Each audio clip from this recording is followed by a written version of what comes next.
John Paul Gutschke. Let me start. Is it Gutschke? Is that Yes. it? Gutschke. It was cool to be Catholic? Yes. Okay. Well, John Paul Gutschke, welcome to Power and Witness. You've been on before. You've been on Life on the Rock. You were a former Cool to be Catholic winner. You're here at the network having a remembrance of that. Yes. and promotion. And wanted to sit down with you again and talk about film and art, media and stuff. And we're just having a great discussion about different aspects of it. But overall, could you give us like the Catholic approach to film? Well, first, maybe let's talk about the greatness of film. Yes. Film has got us by the throat. We Yes. love it. Why do we love it so much? Well, film is a tremendous art form. I like to kind of champion it as the highest art form in some ways, just because it combines all the different art forms. It combines drama, it combines storytelling, literature, it combines painting, music, philosophy, all these different ways of thinking about life. It really is just a metaphor for human existence, and it's so immersive. It's really quite profound, and it transports you in a way to another universe unlike any other medium can. So you read a book, and that's really awesome. Books are great, and they can transport you, but it takes a certain act of the imagination and just your own power of thinking, which is a good thing. Like, people should keep reading, and that's awesome, and that inspires great films. But what film does that's unique is that it involves more of the senses. So, when you hear the soundtrack, when you hear the characters, when you're hearing the environment, the sound effects of what they're going through, you're actually watching it unfold. It brings you into that reality in an immersive way where it's more direct, and it's very condensed, and it's heightened, and you're able to feel something on an emotional level unlike other mediums can provide. So I think that film has this perennial draw, and it's a relatively recent art form compared to the other art forms. But because of the technology that we have, that we're able to combine these differing art forms together and tell these stories in a way that are so captivating, it's really something quite beautiful and novel and unique. So that's why we love films, and they stand the test of time. You can go back and you can replay it and re-enter into these scenes and these moments that have real impact. So yes, film is quite a blessing and quite an awesome art form. It hit me recently too, just to look at, especially like America, our obsession with movies, but it just has been that way for decades now. And I wonder sometimes too if it's like a hungering for the more. We have difficulties, we have a toil aspect of our life, and the gospel speaks about the more. More will be given to us, and like there's a spiritual hunger for fulfillment and things. And in some ways, it's like movies can show us like this ideal, perfect world. I mean, they got background music. I never hear background music in my life. Right? Yeah. They got background music when they do things, and but there's a truth to that. There's a beauty to some of our actions. We do actions in charity, actions in forgiveness. That should have background music. I mean, the background music connotes just the beauty of maybe some acts in our life, some moments in our life that are good. And I think we see that in a film, and it's so powerful. And I'm always struck too that why do certain films grab us, maybe certain scenes grab us and speak to us, and I guess you can make a case. I mean, a good movie. I used to not appreciate like when a movie's popular, but I have come to appreciate that more. No, it's popular for a reason. It did something that was good movie making, right? Yes. And what is that? What makes a good? I know we talked about the values part, but maybe more about the craft itself. What do you think it is that makes a good movie? I think it's a combination of all of the elements coming together in a way that harmonizes. So all the pieces of the puzzle have to fit together, all of the lines of the music, they have to work together in tandem in a way that creates a unity that really shines. So if a film is to be great, the story has to feel authentic, whether it's fantasy or a biopic of someone's life. No matter what it is, it really has to be something that resonates, that when you watch it, you're like, oh, I can imagine being in this character's shoes. It elicits our empathy. We think that we can imagine being them. We feel what they're feeling. We put ourselves in their position. It's like, oh, I want this guy to be able to, work things out and get this girl of his dreams, or I want this character to get the dream job that they're looking for. Or I want this girl to succeed, and you want to see her be able to overcome some obstacle to achieve the next best thing in her life, or make a connection, or whatever it is. So when we're watching these characters, it has to feel authentic. So the story has to be there. It has to be a compelling story where you see characters going through time and space, and obviously going through challenges and surmounting those challenges, and the setbacks that they have. It has to feel very real. It has to elicit our empathy. We connect with them. We see our own lives reflected in them. We put ourselves in their shoes, even if it's something we've never experienced. So that's definitely part of it. It's the story. Then the actors have to convey that story well under the director's leadership.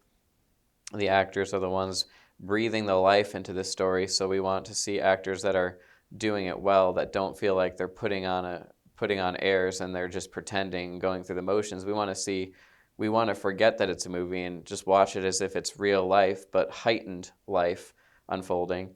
And then, having a good soundtrack. Honestly, soundtracks, in my opinion, have kind of gone down these days. They're less melodic than they used to be. I miss the old style of like leitmotifs, where you have like themes that develop through the story, and then you have like certain themes associated with certain characters or certain situations, places, or virtues, so to speak. And that's why I love John Williams. He's such a great composer. So the soundtrack adds an element of like the spiritual reality. It makes kind of the reality of life in a film more heightened. So it's not just something that's relatable, that's being breathed life into through the actors, but it's also heightened reality. It's we're imagining life, but life with the deeper reality being shown to us. So in daily life, you might not experience just exactly sort of the spiritual significance of what you're doing. It might be like, oh, I just gave something nice to someone, like someone was hungry and I gave my granola bar to them instead of eating it myself. You put a little soundtrack to it with some music that, that resembles, that manifests that character, that you associate that character with that theme, and you put some, moving strings in there, for example. Or and you then put just pauses. Yeah. I find pauses so, just like to pause on the moment. Yes. And I guess maybe you're letting the actor shine. He might not be saying, it might just be his expression. But I find that so powerful when you sit on the movie and just like be in this moment, sit in this moment for a while with the character. That like always gets my attention. Yes. That's true. I think that's what's distinctive about film, is that it's showing reality, but it's like a heightened reality. It's taking the most dramatic, it's taking all the experiences of our life that we can relate to, but it's doing it in a way that's more emotional, more It's intense. like revealing the drama. Yes. It's revealing the real Indeed. drama behind it. Because I think we all, in this veil of tears, we can all identify with struggle. Yes. Like you said, it might be a different struggle. But I guess when the movie maker presents the struggle well, we see those qualities that strike us. And I just, we could talk about this too. It's like the whole, the Catholic aspect of it, the Christian drama, that is the ultimate drama, right? Yes. All stories and fables will, can participate in this in some way, the journey and everything. But I like to think like the loss kind of in the resurrection. It's like that kind of comeback from devastation, from loss. Sure. It gives us hope, right? Yes. Because we all experience that in life at some points. Indeed. Yeah, and yeah, that's moving. And so as Christians, we that ultimate drama between the battle from good and evil, and and just too that God can redeem our lives, right? And He can bring some fruitfulness out of our lives from the struggle that that is always there. But us talk about like those Catholic themes that can be present in movies. So with the Catholic perspective, we can talk about it as the Catholic imagination, to take a phrase from one of my professors at Christendom, Dr. McInerney. With the Catholic imagination, it's an overarching worldview that permeates how you tell a story. So it's to have this perspective that there are these ultimate realities, and you can apply it to any story that you tell. So the Catholic imagination is the arch plot, so to speak. It's sin, grace, redemption, heaven, hell, judgment, God's mercy. It's all of these things. It's a perspective that we have an ultimate home, which is in heaven. The way that we live an authentic life of true joy, love, and connection in this life is to submit ourselves to God, to God's plan, following His commandments, loving as He loves, giving of ourselves, and to see that there's an ultimate reality and a purpose and a significance to everything. When the smallest things that we do can have an eternal significance, because with this arch plot, the Catholic imagination, we realize that what we do in life, to take a phrase from Maximus in Gladiator, what we do in life echoes in eternity. That's the Catholic imagination right there, this idea of an eternity, the fact that what we do matters, and that there's a spiritual reality going on at the same time as our physical actions through time and space.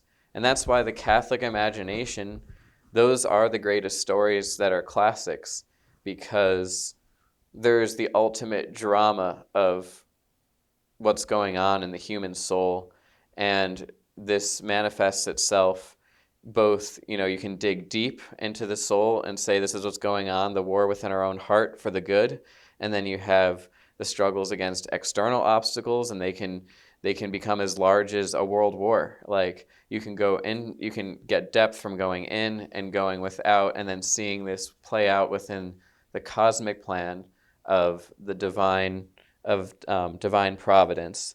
And I really think that that's why Catholicism has the greatest sort of monopoly, so to speak, on good stories. The best stories that stand the test of time are the ones that are filled with depth, meaning, and that there are many layers going on at once. And you can't get more layers than in a Catholic understanding of the world, where you really understand that all of our actions have significance. We have the sacramental view of reality. What we do physically is tied to the spiritual world. That what we do what our actions have spiritual significance. They can bring about great good, great evil. There's hope for redemption. Grace can work even in the midst of suffering. The question of suffering is as old as humanity itself. How do we deal with the problems that befall us that are outside of our control? In Catholicism, we have the answer that we can find redemption and meaning and purpose, even when we're dealt crosses that we don't want, we didn't ask for, we can't make sense out of. And being honest about that, and authentic with our struggles, with realizing that our joy is only a foretaste, a microcosm of the great joy that we'll experience in the beatific vision after a life well lived.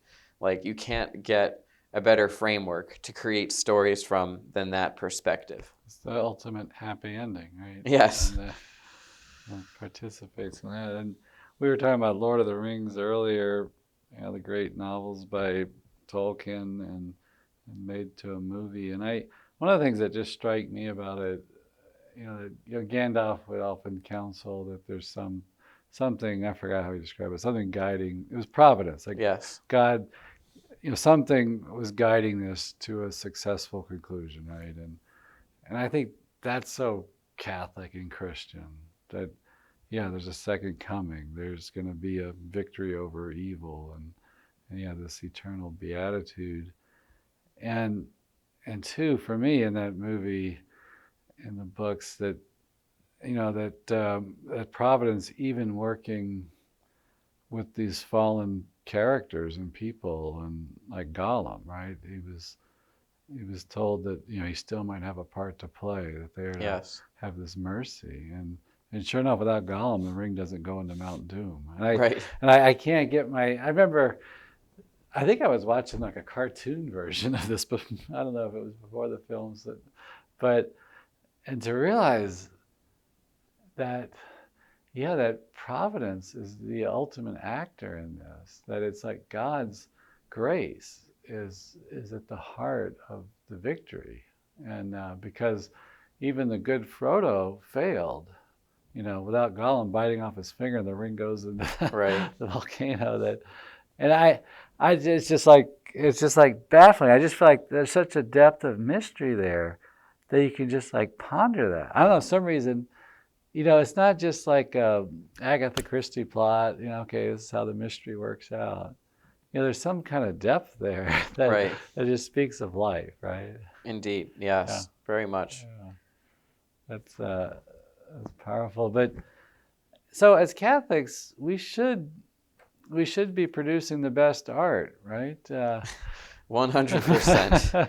We have a calling to create works of beauty and art. It's our calling more than anyone else, because as Catholics, we have the truth. We know for certain that God is on our side, that we have the fullness of truth in the Catholic Church, in Scripture, in the words of Christ to us. And this is handed down from God himself when he became man. So who more than Catholics have this calling? John Paul II talks about this in his letter to artists, and he talks about how we are sub-creating with what God has given us. So God created the world, and then we take that creation and we model what he did in creating and create something beautiful ourselves with the material he provided us, and we offer that back to him. So in some ways, we are imitating God's act of creation whenever we create works of art, and we're leading people back to the source of creation through this. And John Paul II and Benedict XVI write beautifully about how it moves us. And with Catholicism, it's very clear that because we have this truth, that we are called more than anyone to let this light shine in a very authentic way, in a unique way, in a creatively compelling way, in a way that shines a light on the reality of our human condition, but doing it in a way that we can always look at it with a fresh eye, with a fresh perspective. G.K. Chesterton, in his work The Everlasting Man, talks about how a lot of people just get so used to the nativity story that they kind of turn a blind eye to it. Yeah, we know what happens. It's like they lose interest. He's like, but what if you repackage the nativity story with the three wise men, but maybe they all come from China, and there's like some new twist. And he talks about how if you create a fresh perspective for the same truth, this can attract people's attention. So I think that as artists, we can always go back to the ultimate truth, but continually do it in a fresh and unique and exciting way that allows people to really enjoy it and be compelled by that truth and that beauty, because beauty is the visible form of the good, and we can show the good visibly in so many differing ways. And that's what's awesome about being an artist, about being a Catholic, and being a Catholic artist. Yeah, the creativity is just unlimited, what you could bring to that. And in some ways, it seems almost God-given. I know you can see like how you can see how they get better, as they go on and stuff.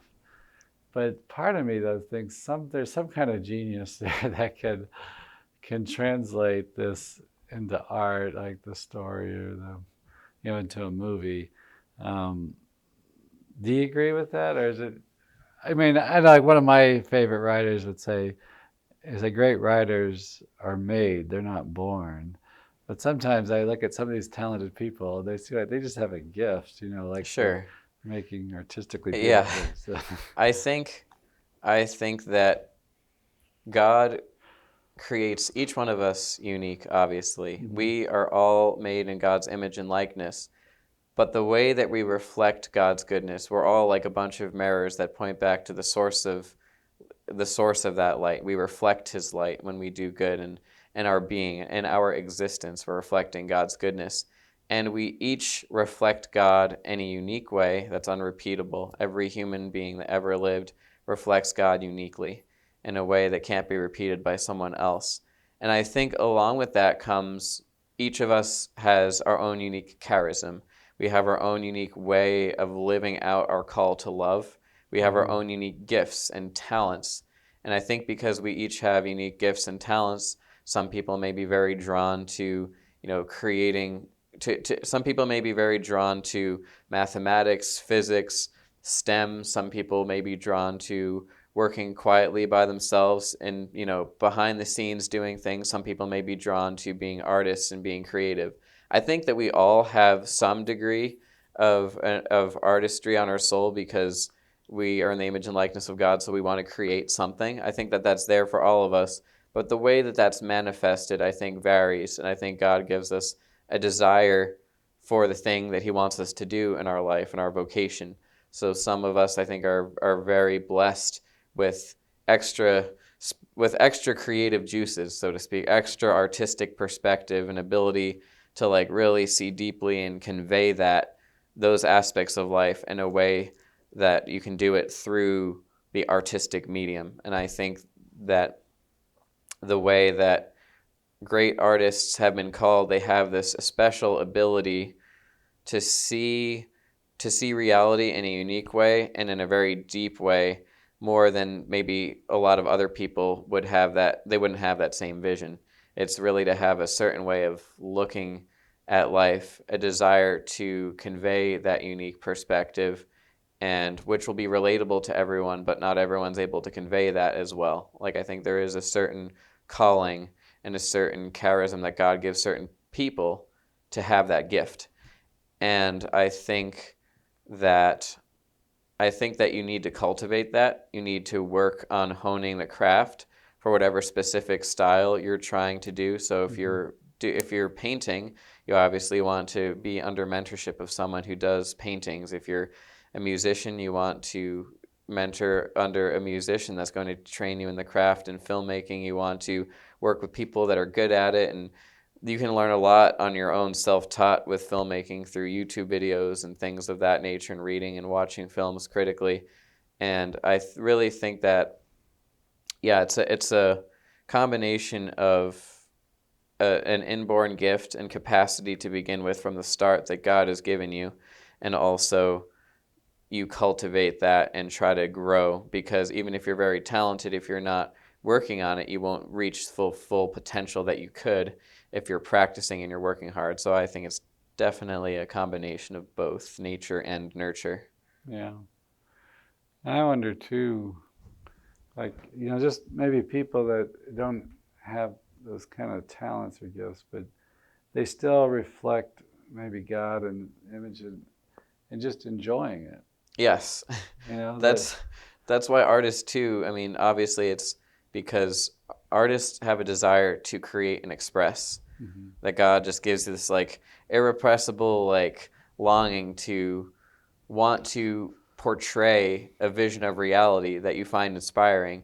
And we do that to glorify God, because and also because it's something that's enjoyable to create, but also because we want to share it with people, because we know others can benefit. If you're creating a beautiful film, Yeah. you're making that for other people. And even if someone else, one of the audience members, couldn't do that themselves because they have different gifts, it's really rewarding to hear other people that are so moved by it. And even things that you're your own worst critic when you're an artist and you're creating things.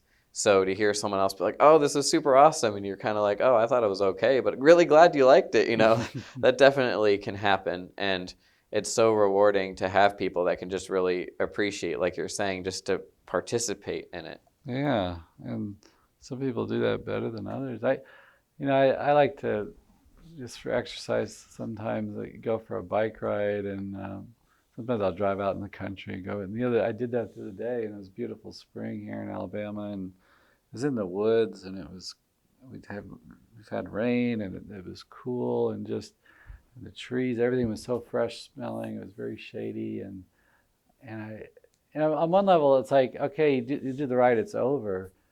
You seem like, okay, what do you have? But I thought just to enjoy it, as God's gift to us, something like it's glorifying God, or just, we just have some talent, maybe some physical talent, just to go out and do it. It's like man fully alive. It's glorifying God, and so I think, appreciating the arts and enjoying that, can be a way of glorifying the Lord. And now, having said all that, Hollywood today, and maybe even sometimes in the very beginning, even before the code, they had, like black and white talk, Right. sound. Even I was watching some kind of documentary, and it just seemed like there was this constant impulse to go south with this great new art form, and Yes. it's just crazy to me. Like, how could we just right out the gate misuse it? But I mean, obviously, it just feels like sometimes there's just such corruption, and that, like, behind movies, or sometimes stuff we watch or see that just seems kind of evil, in many ways, and just destructive. How do you assess that? I mean, I don't know. What are your thoughts on that? I think that Hollywood has an agenda to undermine traditional values in Catholicism. And I think it's just a self-reinforcing system, unfortunately. And there's just a satanic element there. Because film is so powerful, and because it can do so much good, even in the early encyclicals, Pius XII, Paul VI, they were writing about film and its power and its tremendous capacity to influence people and affect lives. Because it has such a capacity to do good, when in the wrong hands, it can do tremendous evil to the detriment of all of society. And I think that it's unfortunate right now. It's very much run in the mainstream circles by people who don't have this Catholic imagination. Far from it. There's this desire to kind of uproot that and make uprooting Catholicism seem very compelling, and use artistic talent. There's pseudo talent going on, because it's like, at the craft, just isolated as a craft, there are people who are very good actors, there are people who are good directors, good writers, people who know how to write plots with good twists and turns that seem relatable, that seem compelling, that keep your interest.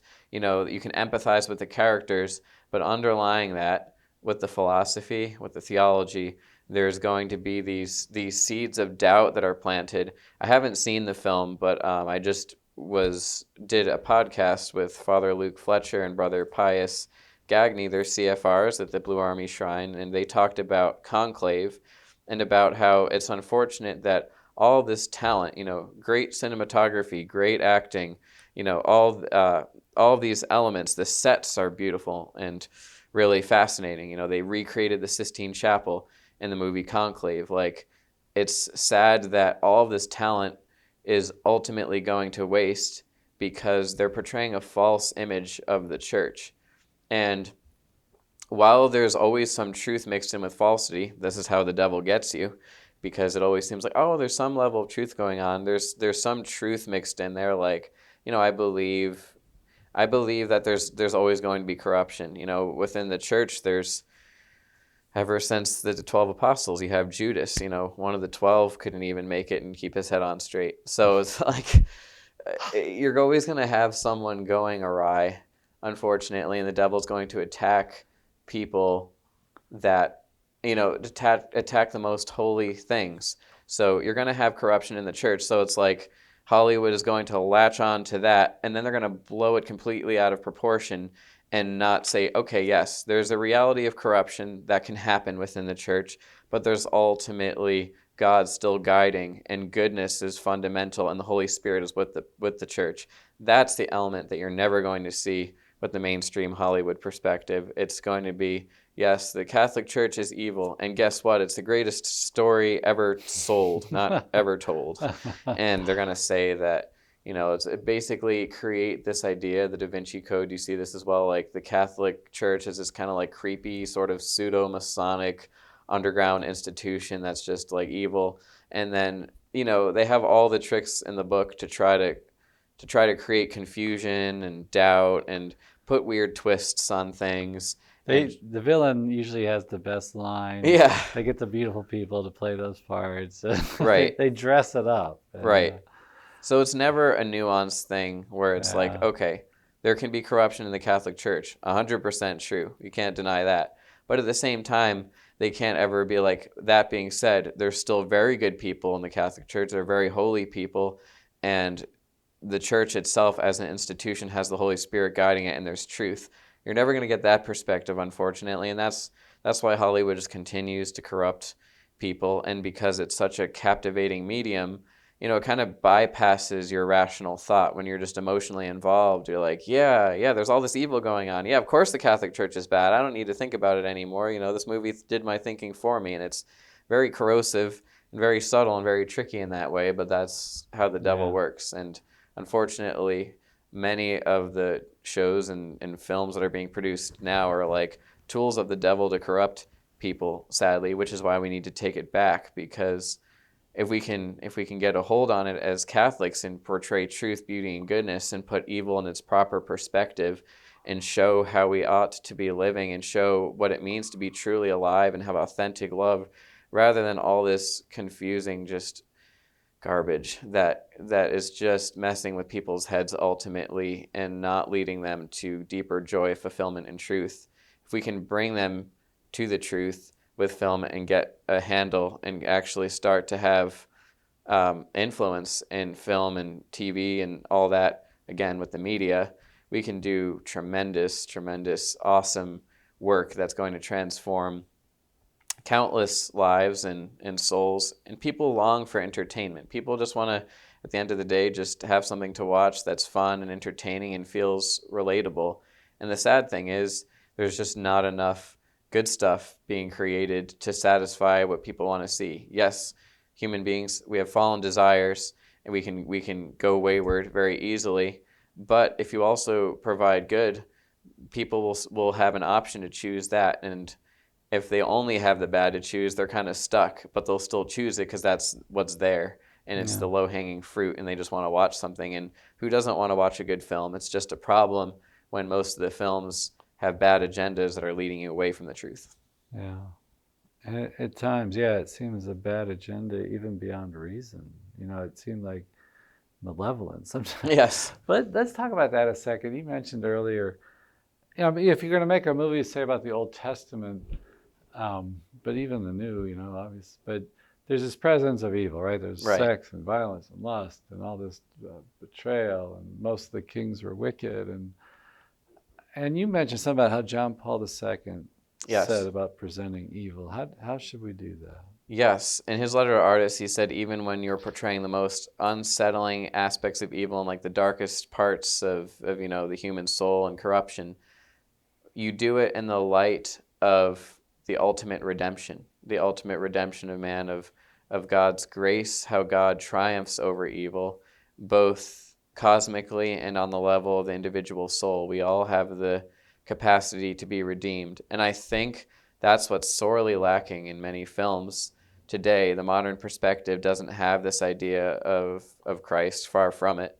It's a rejection of Christ, of Logos, of that order of the universe. Mm-hmm. And when you rebel against that, it creates all sorts of problems. So what we need to do is bring back that perspective of there is an ultimate redemption. No one is too far for being saved, and things are never just so weird and gray that we can never sort out the truth at all. Yes, life is messy, and you have to be honest that the way that we encounter people and deal with things, there's a lot of gray areas of how prudentially we have to choose the good in life, and there can be a lot of confusing things.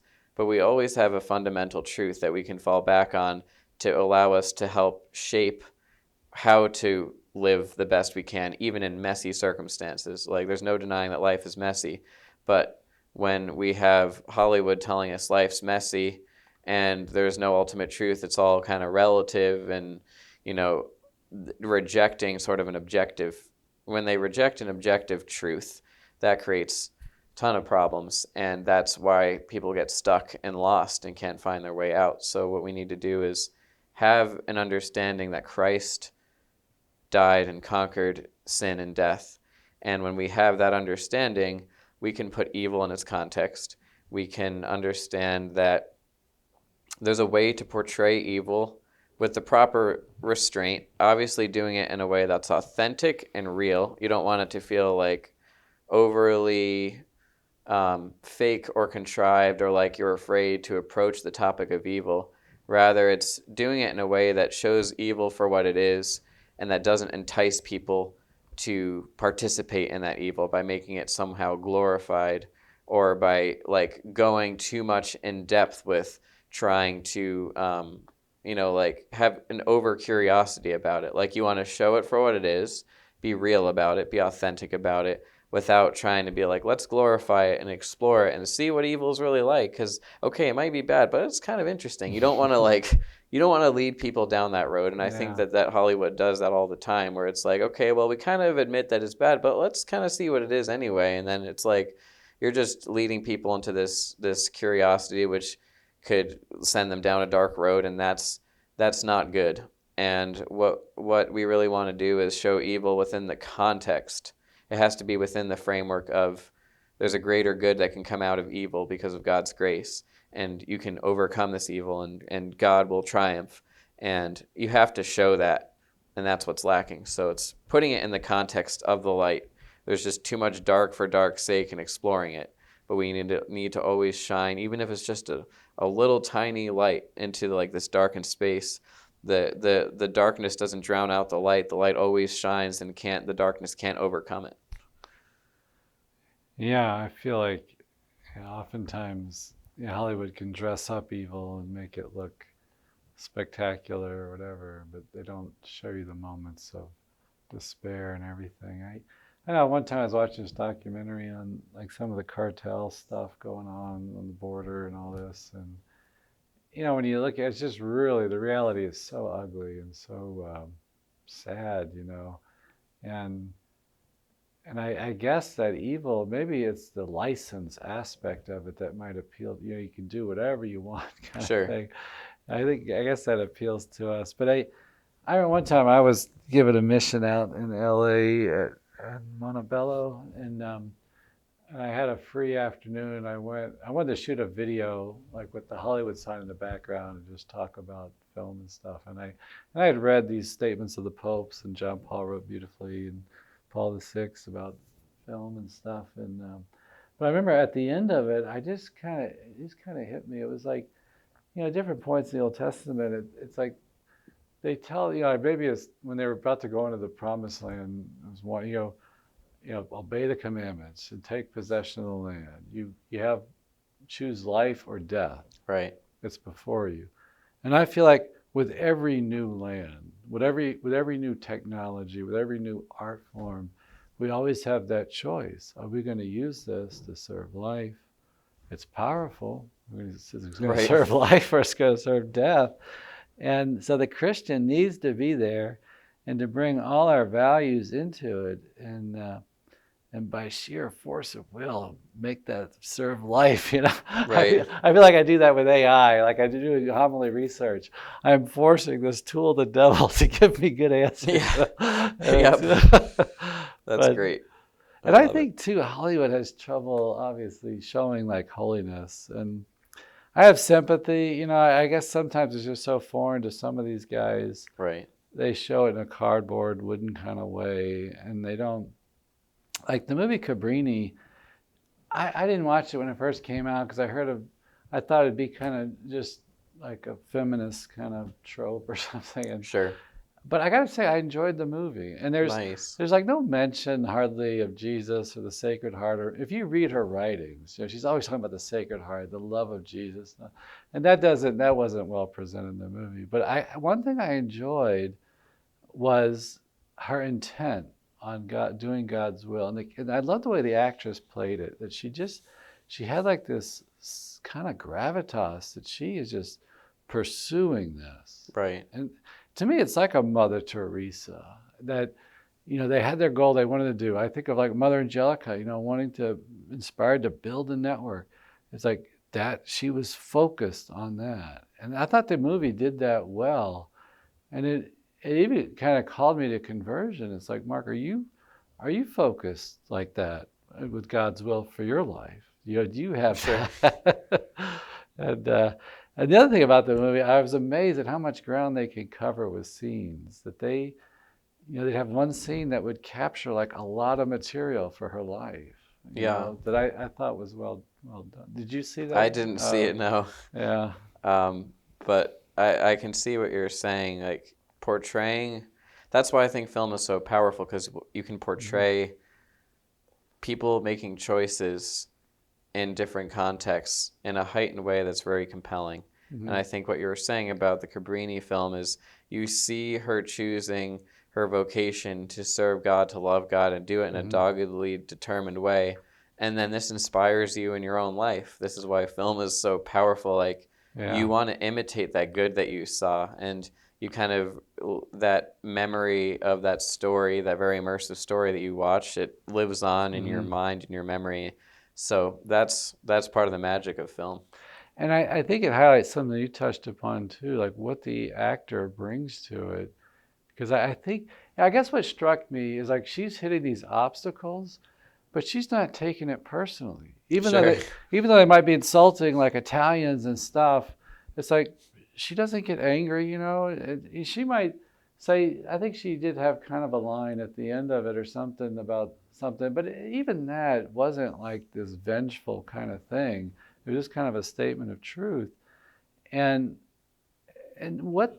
how would you describe what the actor brings to it? Because there's no doubt we love certain actors. I mean, there are good actors. There's not such good actors. What is it? They have a way of bringing something new and energetic and powerful to the character. Like they do something. I hear directors say that. What he did with that character. Yes. How do you describe that? I think it's a gift from God that certain people have to really portray the reality well. Like it doesn't feel fake. The best acting I ever see is the type of acting that makes me forget that I'm watching a movie at all, and makes me so immersed in the story that it just feels like these are real people that are going through these situations. This is how they're reacting and feeling at this time. And because their performance is subtle, it's nuanced, they have this life and this depth of showing all the facets of what the human experience is. When they're able to do that, I think that just makes for a phenomenal performance. And it really is just a gift that some actors and actresses have to portray the reality of the human condition in a way that doesn't feel at all contrived. That's completely just it's just real, and because it resonates with us, because we look at it and we go, that's life. That's how life is. This is what would happen in this situation, and it transports you to an ethical situation where you can imagine yourself. What the magic of it is too is that you can empathize with them and put yourself in their shoes, because you see it as a real situation. You're not seeing it as a film, as a performance. You're just living in that moment with that character.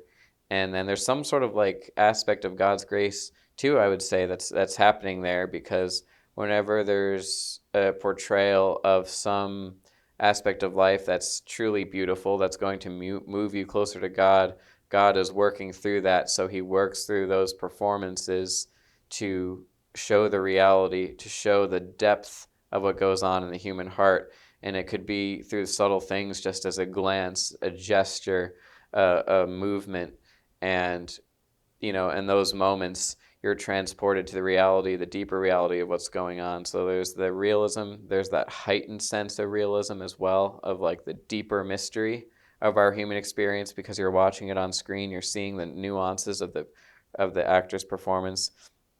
And it's really what's breathing the life into the story, because you can have the best story, but it's not acted well, it's not going to work, it's going to fall flat. But when it's acted in a way that feels completely harmonious with the rest of the aspects of the production, it's really like magic. It's something spiritual. It's awesome. Yeah, you feel like you go, like you mentioned layers before. It's like you're going to new layer depth. You're going to that more. It's like they're revealing, the actor might be portraying this situation like this suffering or this conversion point, and it's like you're able to enter into that bigger reality behind this one Yes. character, right? Hmm. And yeah, that's incredible quality. But thank you so much, John Paul, for talking with us, Of and course. great. Keep up the good work. Thank you, Father. It's a joy to be here and to chat with you.